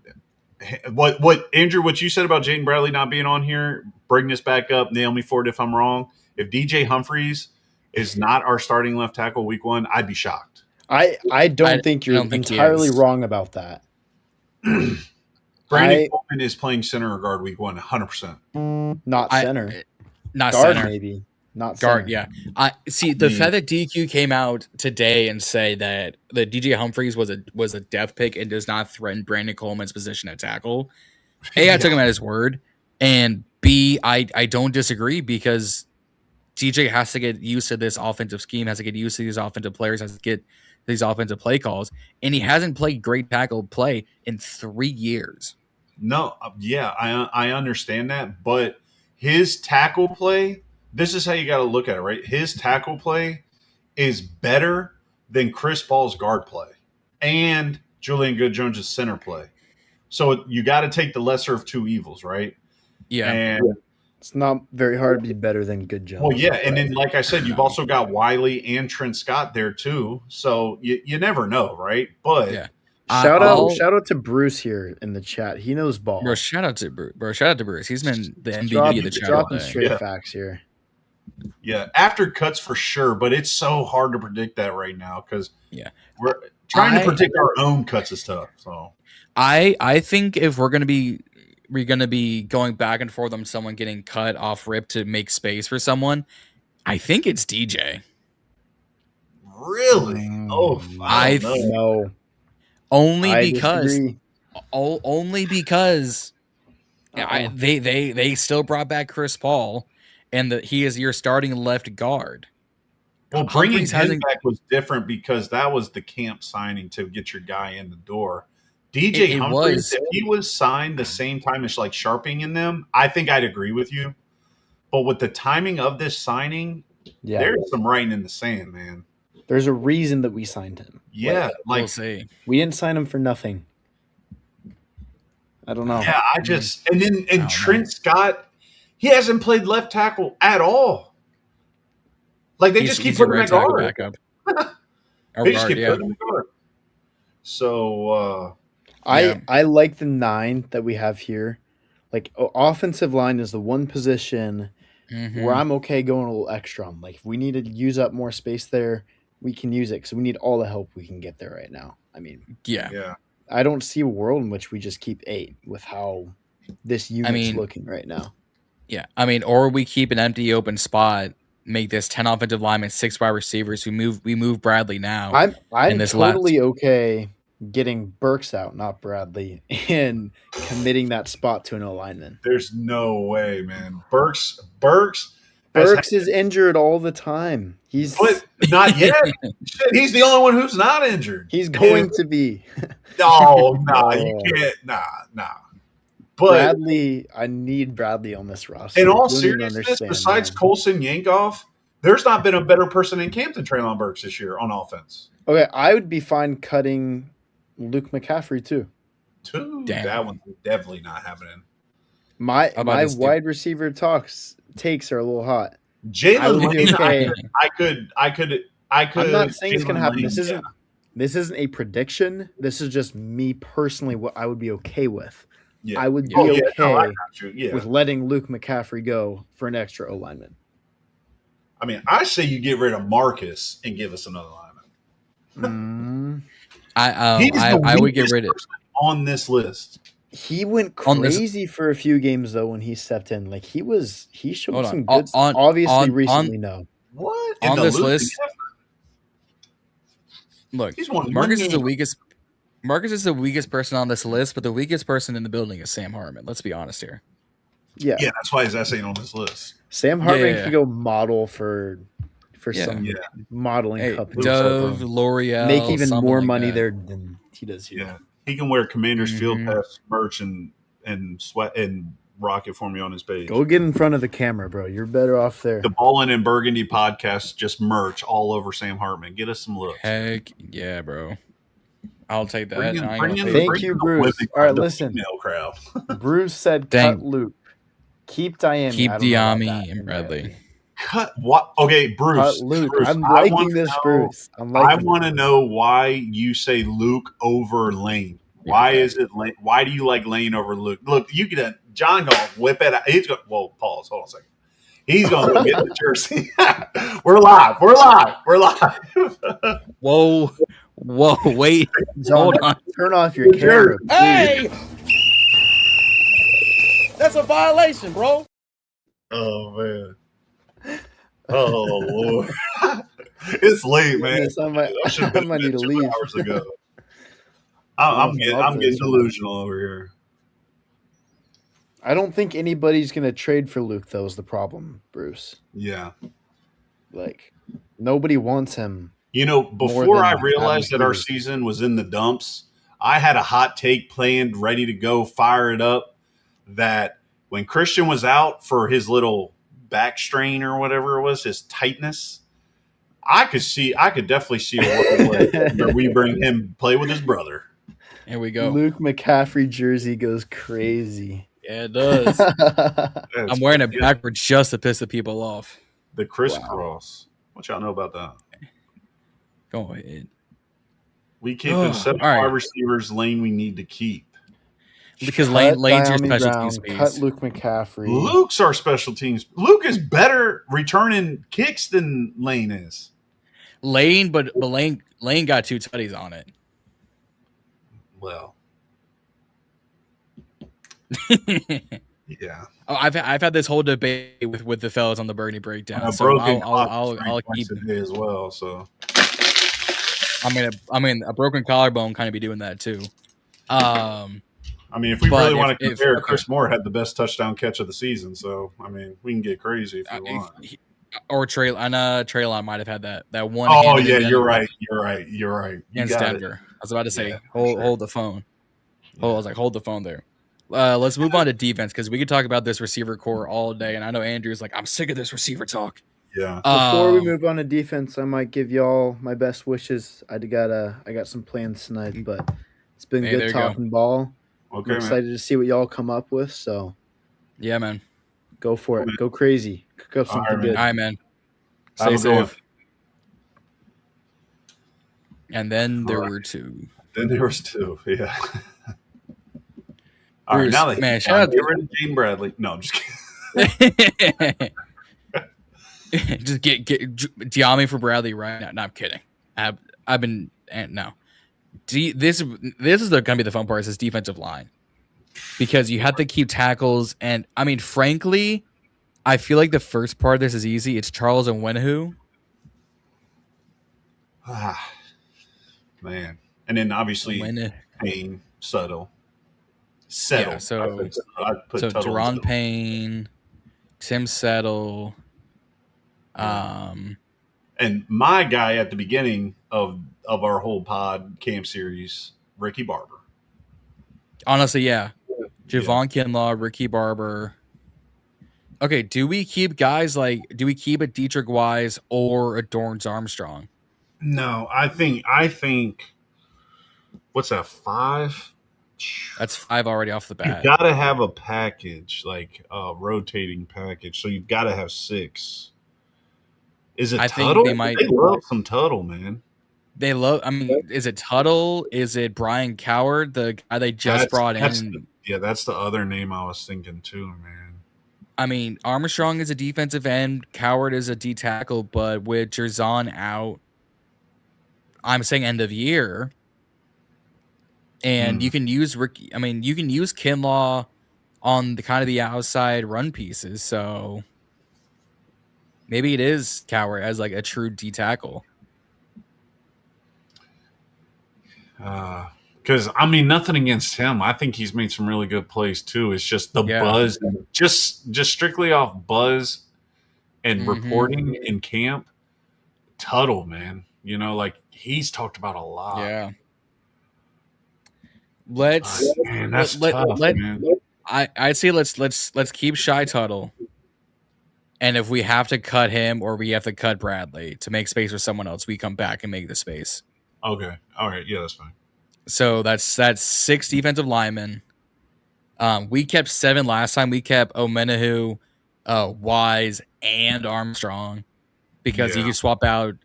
We didn't have Ricky. You swapped out Shy for Jerzon. So. Ooh. Yeah, and I was a big fan of Wise coming into the season too. So I couldn't imagine him not being on the team, but with everything that's played out, I think he's done, man. I think he knows he's done, truthfully. I think he's gonna just sail off into the sunset, man. Yeah. Linebackers, for those who are asking why we're putting outside linebackers with the linebackers, it's because the team does it, the NFL does it, Predicted53.com does it, because all of our pressure is going to come from this 3-4 defense. But they're going to make packages for people. So let's make this easy. Odafe Owe. Yeah. Caleb Chase.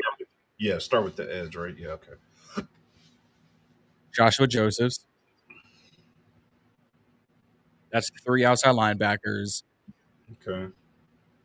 And I guess I don't even know where Luvu plays, man. Truthfully, I don't know.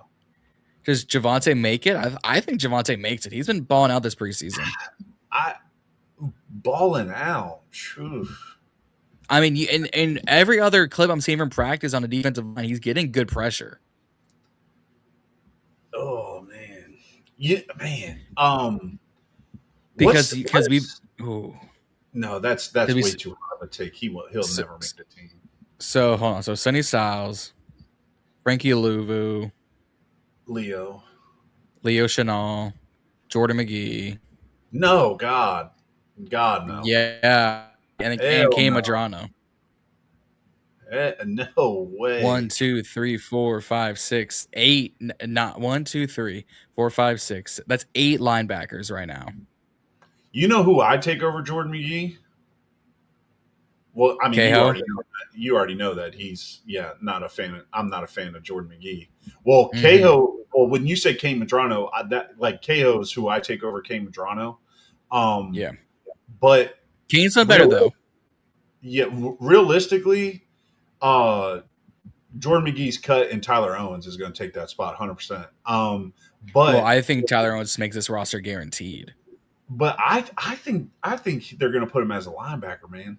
Like a Dominic Hampton, like they finally got the guy. Yeah. You know that they've been trying. Well, I mean, I think they'll classify him as a safety, but I think they're going to use him as that linebacker blitz, that safety blitz, because he's still listed as a safety. Yeah, and dude, he killed that running back. Oh my God, that solidified his spot right there. I mean, hands down. And besides the special teams aspect of it, but truthfully, man,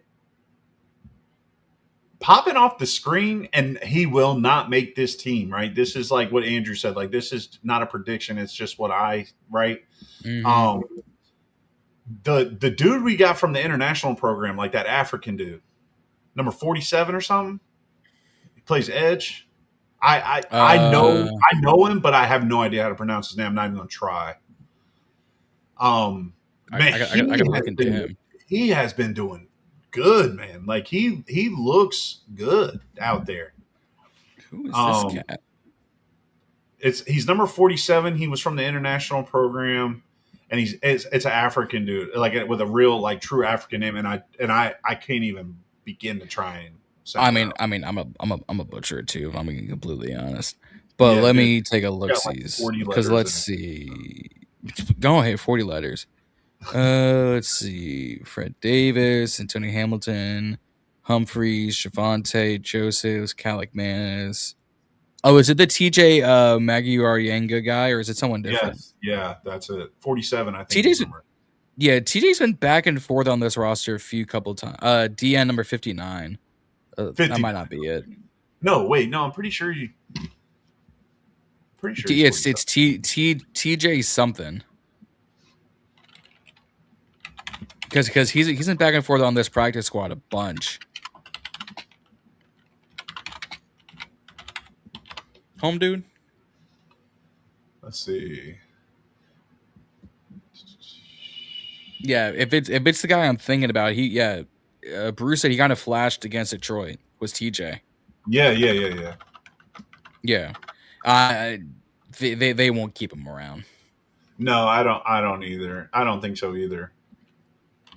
No, that'll be a practice squad bring back. That'll be a, something like that. Yeah, that's a Maguiarenga, something like that. Yeah, I am very Caucasian to try and pronounce that name. I ain't even gonna lie to you. So, me both. But what I will say is, I cannot now. I know this pod's your baby, right? Like I give you all the props for it, right? But I cannot let us proceed with Baptiste and McGee together. I think they're both making it. I can't see a world. I can't see it. I see a world where they keep both of them before they keep Bradley, unfortunately. Yeah. And I've been trying to get Bradley on this team forever. Yeah, no, I know you have. Yeah.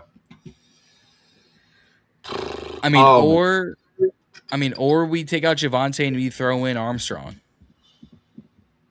No. I mean, because the way this is concocted, we have 9 spots left. That would be like 5 corners and 4 safeties, 4 safeties, 5 corners. Like, who's your 4 safeties? Revo, Cross, Revo, we might have to keep 5 because it's going to be Jartavius Martin, Quan. Damn, I can't believe I forgot Quan. Jesus Christ. Tyler Owens, Jeremy Reeves, Nick Cross, and they're going to keep Percy Butler. No, now the line's drawn. Now the line is drawn. No, they love Butler. I don't give it. I'll riot. I'll riot. I'll riot too. I'm just saying how I know this is. I'm just saying because I've talked about this with Asia. I've debated this with Kay. I debated this with Grant, Reedy, Juan, King, Percy, but a Butler. They're keeping him. No, it is unfortunate. They can't. They cannot. They're going to. The 2 people that I can no longer stand looking at them in a Commander's uniform is Jordan McGee and Percy Butler. I can't do it. I cannot do it. They do absolutely nothing beneficial to this team. And yes, is Percy Butler good on special teams? Yes, but I can find 11 better guys on special teams than Percy Butler. I can. Yep. If you gave me the time, I could on every kick, punt, field goal, it don't matter. Punt, return, kick off, I don't care. You name it, I can give you 11 that's better. But he is so bad at his main position. He's so bad. If you look at it, I agree. He's not better than 2 of the safeties in that room at special teams. He's not better than Tyler Owens or Revo. Look, I agree. I agree with everything you're saying. I agree 100% what they're saying. But they're going to keep Percy Butler on this team just to A, spite people, and B, the fact that he has had probably his best camp in years. They're going to keep him. He's the new Nick Ballore. He made one. He has one interception in camp. I know. He hasn't done any, man. I agree. I totally agree with you. I'm not disputing what you're saying whatsoever, because now this is going to make this tough because we need to keep 5 corners, and because we're keeping more than 4. I think this is now where we have to go. Bradley's not making this team. We need the extra corner depth. Yeah, we only have 5 spots. We only have 4 spots left now because this is Trey Amos, Mike Samerstill, Rasul Douglas, Amik Robertson, and frankly, I would keep Fred Davis, but they also might keep Fabian or Antonio. Antonio's been better than both of them, and Fabian's been better than Fred Davis. Yeah, well, Fred Davis also got like that whole full body spasm that first game, which was crazy to see. And he's a bring back guy. Yeah. So we have 1 spot left, right? Well, this would officially make 26, 24, and 3. But I like, because let's say like, so Fred Davis, we'll say running back Robert Henry. We'll say they like them some Lawrence Cager. They're going to keep Julinga Jones on practice squad. Oh yeah, that does give us 53. Jesus. They'll keep Sam Hartman on practice squad. They'll bring back Malik Spencer. I pray and hope. Yeah, man, I saw that he got added to IR. Malik? Yeah. On Football's list for transactions today, it was newly added to IR was Malik Spencer. I don't know if something happened. That's what I'm saying. Like he went and got a result back or second opinion, and it was worse than they thought or something. Let me on Preem Football, I'm pretty sure that's what I saw. I'm pulling it up right now. Give me a second. CBS Sports. Excuse me. Or is it? Wait, it's Preem Football, right? No, is it what? CBS? When? Yes. What the hell? Yeah. He was waived with an injury designation. When was this? Yeah, it was literally today. Yeah. Oh. Okay. Yeah. Yep. Well, I'm still bringing him on practice squad, but I'm gonna throw him here with the other fellas. Oh, yeah. Okay. So okay. So here's what's gonna suck. If he's on IR, he can't take up a roster spot. No, he can't. So take him off practice squad. Okay, so here's what's gonna suck is so Drake Jackson went to injured reserve, like officially. Here's what's gonna suck. Both Jerzon and Tunsil aren't on IR. They'll count against our hit.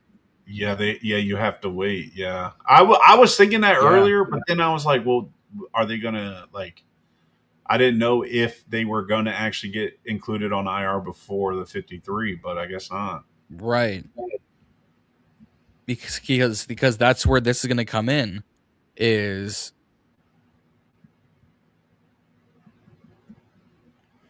Yeah, and Johnny. Unless they cut his Yeah, ass. Derzon.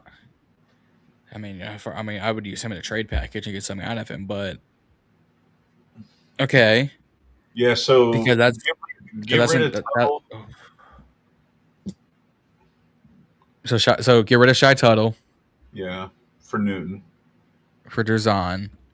Who do you take off the offensive line to make space for Laramie? Is it DJ? Or is it Trent?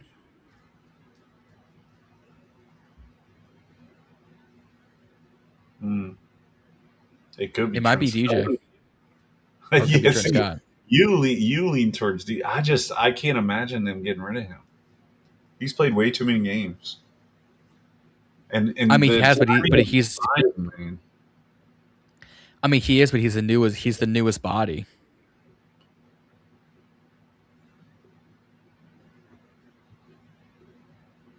That's tough, man. Could it be Golden? No, they're not. They're not cutting Golden. There's no way. Because if Allegretti goes down, we're screwed. He would clear waivers though. I don't know if he would, because he'd be a 6th round pick, and people are going, "Oh, they need, they don't like this young center. We'll grab him." Or they could be like, "Damn, they need center so bad, and they cut their center. Damn, he sucks." That too. Yeah, I think it might be Trent Scott. We got to cut for Laramie. Because let's think of a world where we keep Julian Good-Jones on the active. Oh Lord, you can't keep Allegretti and Golden. No, you can keep both. What you would do is you would slot Allegretti back to guard.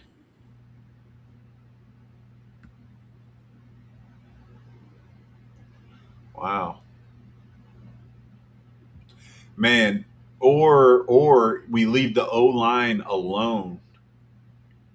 I put Laramie twice. You could. And get rid of Percy Butler. Man, please. Get rid of Kane Medrano. Get rid of Kane Medrano. Man. You're talking my language here, but that's so many linebackers, man. Well, it's 9, but if you think about it, 4 of these are essentially just edge rushers. No, I know. But Kane Medrano, he's not going to see the field, man. And he's not a special teams ace. No, he's not. I say keep the O-line the way it is. Put DJ back and get rid of Kane Medrano. So you're saying get straight up, get rid of the 2nd-year linebacker for the. Yeah, I mean, if you're going to keep Jordan McGee, because I honestly, in my gut, it tells me that Jordan McGee will not be on this team, and he's been here too long. And I would keep Kane Medrano and Ali Cahoe over him because they're younger, been here less, and produce more. Oh. You can't deny that he just doesn't produce. He doesn't. He's a freak athlete just like Tyler Owens, but Tyler Owens produces on defense, linebacker safety, and on special teams. No one says that about Jordan McGee. They just say he's a freak athlete. Yeah. You know what I'm saying? Tough. And Kane Medrano is known for his coverage skill. Cahoe, all he does is get interceptions in preseason. You know what I'm saying? Yeah. So it's like, I'm telling you, man, if you're going to keep Percy, then we got to get rid of McGee, man. I mean, if we're getting rid of McGee, you might have to add Armstrong back. But McGee's a middle linebacker. He's not an edge. No, he's not. But you still have Leo. You still have Sonny. They'll move around Joshua. All right, let's take out Medrano, or let's take out McGee. Let's fix this defensive line to add Dorrance Armstrong. Put Humphreys back, right? Or are you going Armstrong? I do think they'll keep Armstrong at this rate. Because I mean, yes, I do think they both should be. I don't think they both will make it. I think if they're going to choose one, they might choose McGee or not McGee. They might choose Armstrong versus DJ. Okay. Change the O-line number to 8 instead of 9. So 1, 2, 3, 4, 5, 6, 7, 8. Oh yeah, 8. So that's 25. 1, 2, 3, 4, 5, 6, 7, 8, 9, 10, 11, 12, 13, 14, 15, 16, 17, 18, 19, 25, 25. We're back at even. Yeah, this is like your ideal scenario for a front office. You kind of want to keep 25 on both sides. Yeah.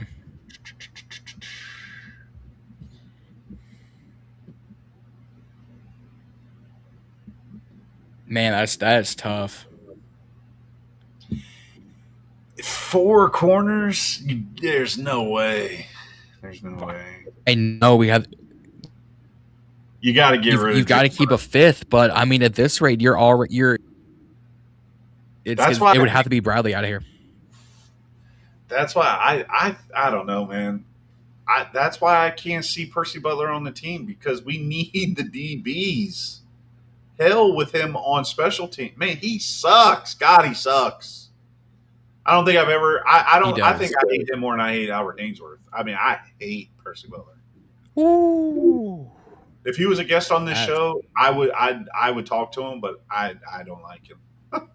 He might be a great guy. He could be the coolest guy in the world. Yeah, but I hate him. Well, it's gonna have to be Antonio Hamilton probably here. I agree. Yeah.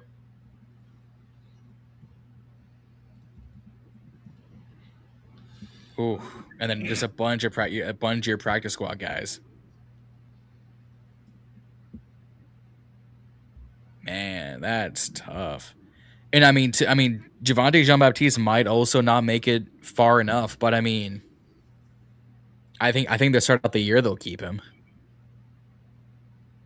Or yeah, JJB over Armstrong. Yeah. McGee. Trade McGee for O-line help. Who's McGee? Am I tripping? Jordan McGee. He just misspelled it. Oh, I was reading it as McGee. People think Jordan McGee, MCGD, it's MAGE, McGee. Like McGee from NCIS. MAGE.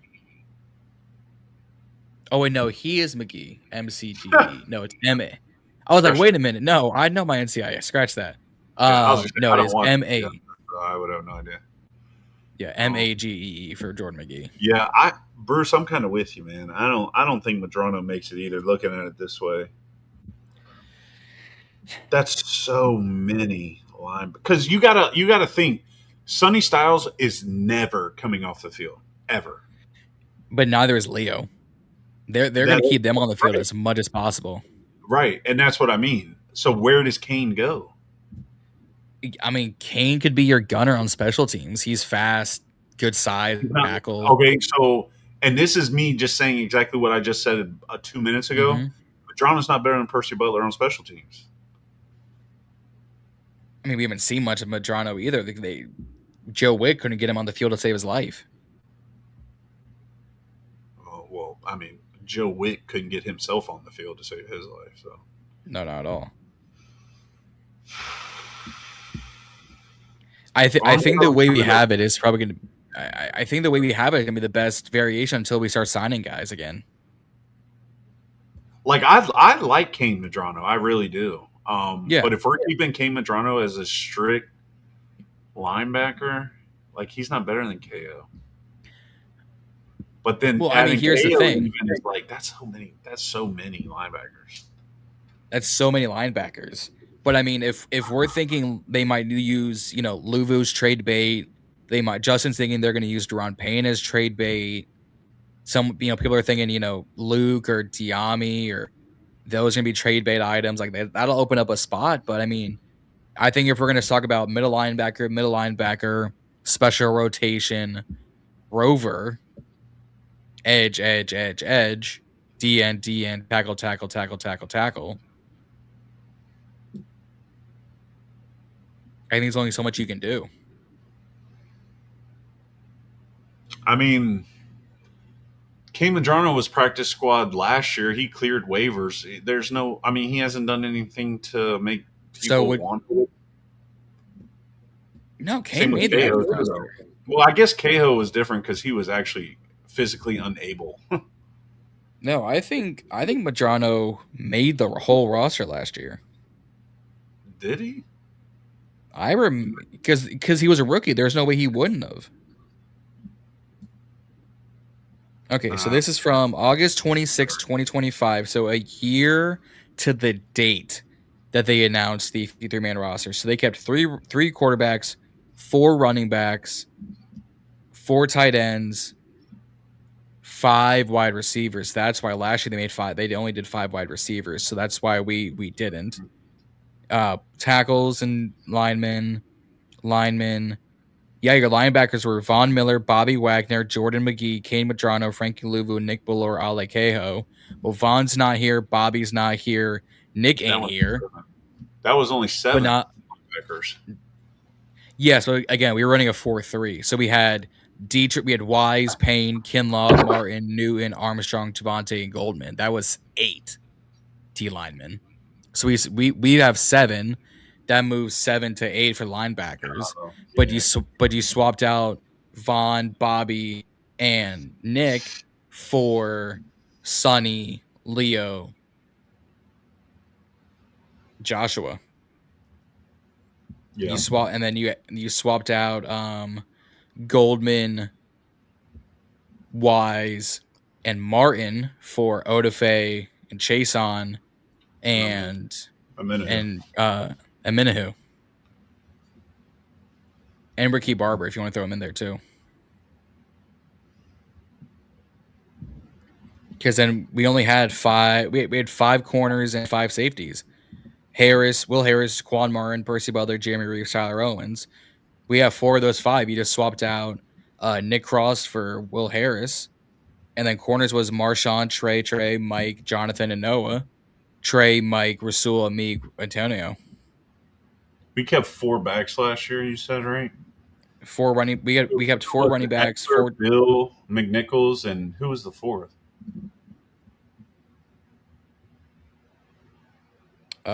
It was Eckler, Bill, J-Mac, Chris Rodriguez. C-Rod. Damn. Yeah, wow. Mm-hmm. Because remember, they only kept 5 wide receivers to start the year. Terry, Debo, Jalen, Noah, Luke. We're in a different predicament now, though. Mm-hmm. And if you remember correctly, Terry was on PUP almost the entire time, and I don't think if he played week 1, it was very sparingly. Who did we play week 1 last year?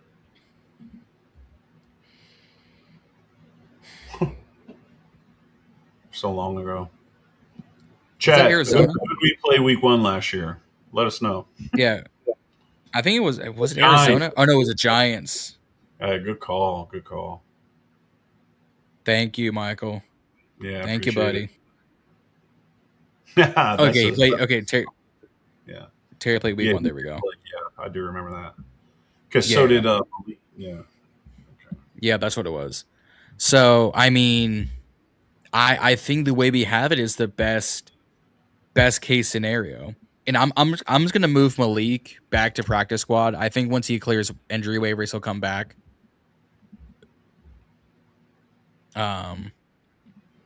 Because I don't see a world they don't bring him back. I'm sorry. But rookie. 4 rookies on practice squad. Which is, that's typical, yeah. That's why I mean I think how many this is did we keep last year? Was it 8? We kept 8. We kept the same amount. Problem is we were more balanced offensively because we had Biotish.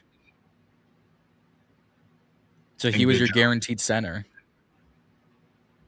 Mm-hmm. Jaden misses Terry on a deep shot. Would have been a touchdown. I blame Lee. Yeah, that was purely because their timing was off. Yep. Yeah, I think the way we have it is gonna be best case scenario with the personnel that we have: 3 quarterbacks, 3 running backs, 6 wide receivers, 4 tight ends, 8 offensive linemen. And if we want to bring back DJ, you cut Armstrong, but I don't think they're gonna cut Armstrong right now. Yeah, that's less likely. I agree. I mean, this isn't too far off where we had our initial 53-man rosters, but it's not too. Let me pull up the last, because it's not far off,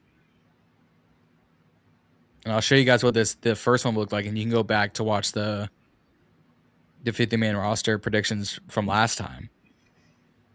So this is what it looked like initially.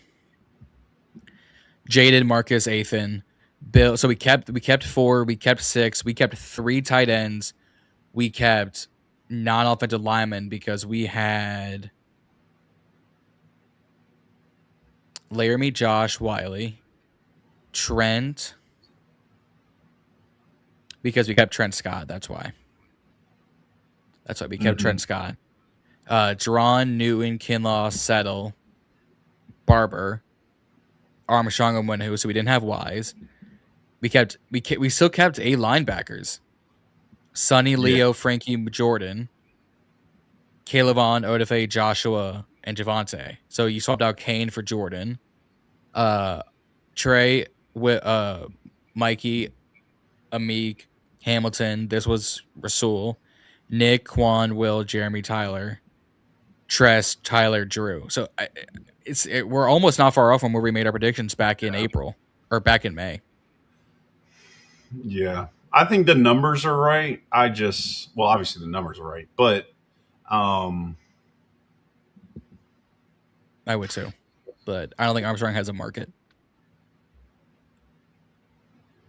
Yeah, I truly think unless you put together a package of like Marcus, Diami, and a pick for Jackson Powers Johnson or Juice Scruggs or something, we're gonna have to run with this until they find someone on Monday the 31st. Yeah, just Percy, man. It just every time I see the name, it just makes me fucking guess everything. I know. Certified look, Commander. Yeah, I agree. Yeah, I was reading the same thing. Yeah, I know. Mikey but made up for it with the pick, but other than that, with the pick, yeah. So I think this is officially what we're gonna do: 24 starters on offense, 26 starters on defense. Your 3 starters on special teams. You're gonna have a bunch of guys on practice squad. Laramie and Drazan are still injured, but not on injury reserve. Drake Jackson and River Craft went to injury reserve. They've already released Jerome Ford and Will Harris as a official. I'm putting Malik Spencer here because he will come back.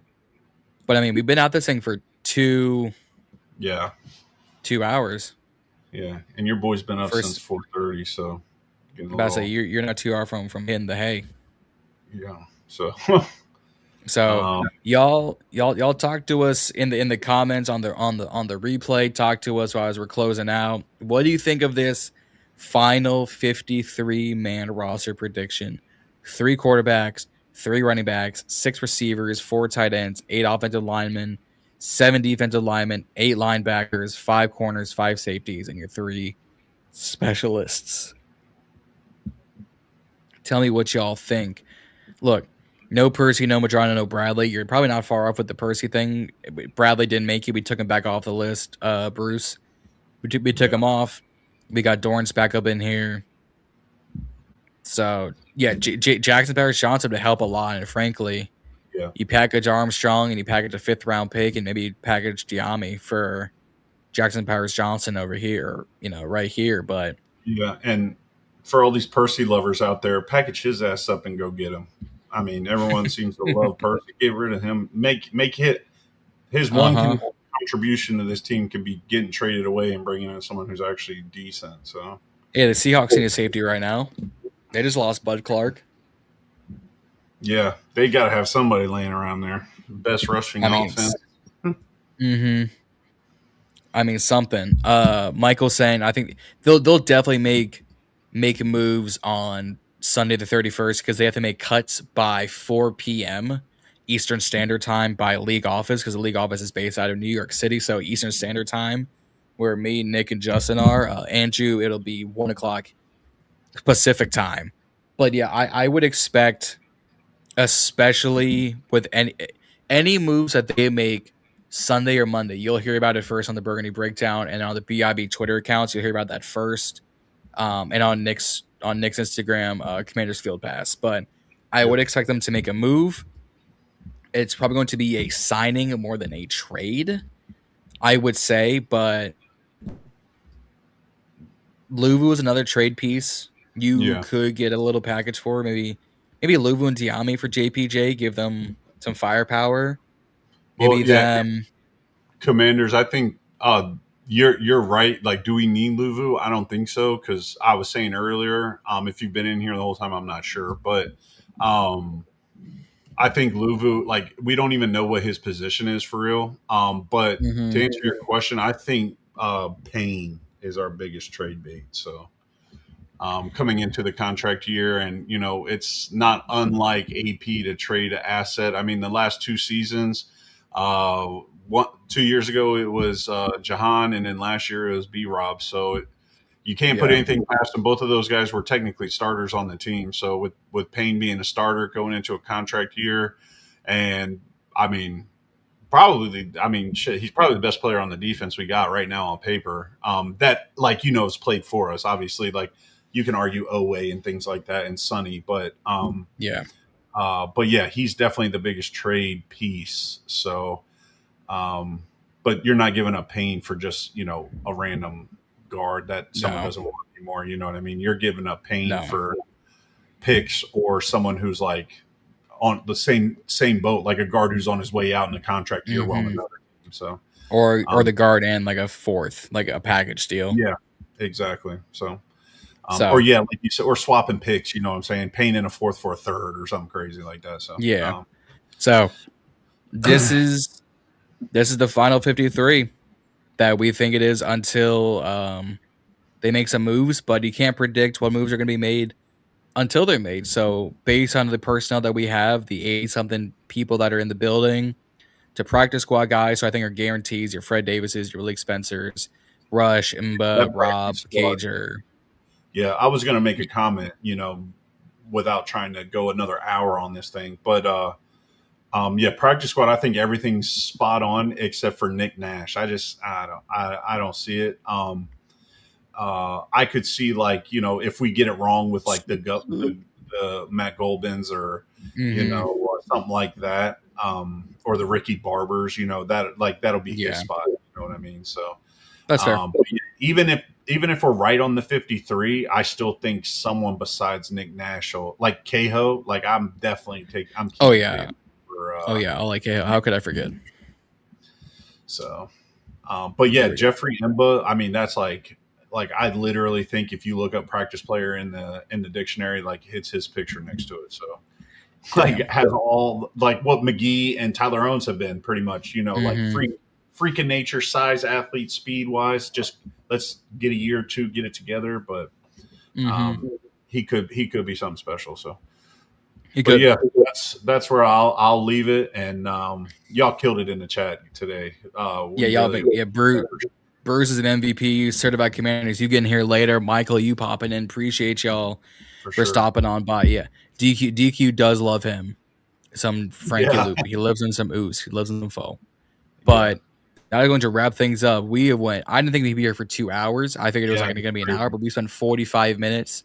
Talking about the offensive line, talking about this team's injury concerns. So if y'all are going to be curious about why this is a 2-hour stream, the 45 minutes that we kicked off the show was we need offensive line help and we need a strength and conditioning help. That's pretty much what those first 45 minutes were about. Yeah, truthfully, we talked Andrew off of the pod, so our bad on that. And the first 45 minutes, I totally forgot what we were even here to do. So we got to talking so much, but I agree, man. I think it was a great pod for sure. Love the interactions in the chat, man. This is what gets us going and makes us come on here live and do it. Y'all made it well worth it tonight, so we appreciate it for sure. I say appreciate all y'all tuning into the chat. Yeah, if y'all have not already or have not done so, hit the subscribe button here on your way out. We're on the road to 1,500 subscribers. We're currently sitting at 1,416. So we got about another 80 to go before we hit 1,500, but trying to get that landmark, trying to get to 2,000 and whatnot. For sure. And then just hit the like button. It gets us into the algorithm. So on your way out, hit the subscribe button, hit the like button. But until then, guys, we will be seeing y'all this weekend. I'll be seeing y'all Monday night with the Burgundy Breakdown as we finish up our preseason schedule. But I'm going to go to bed. Nick's going to go to bed. Both of us got work in the morning. So we will see y'all later. But until then, guys, raise hail. Don't forget to stay ballin'. We will see y'all out there. Good.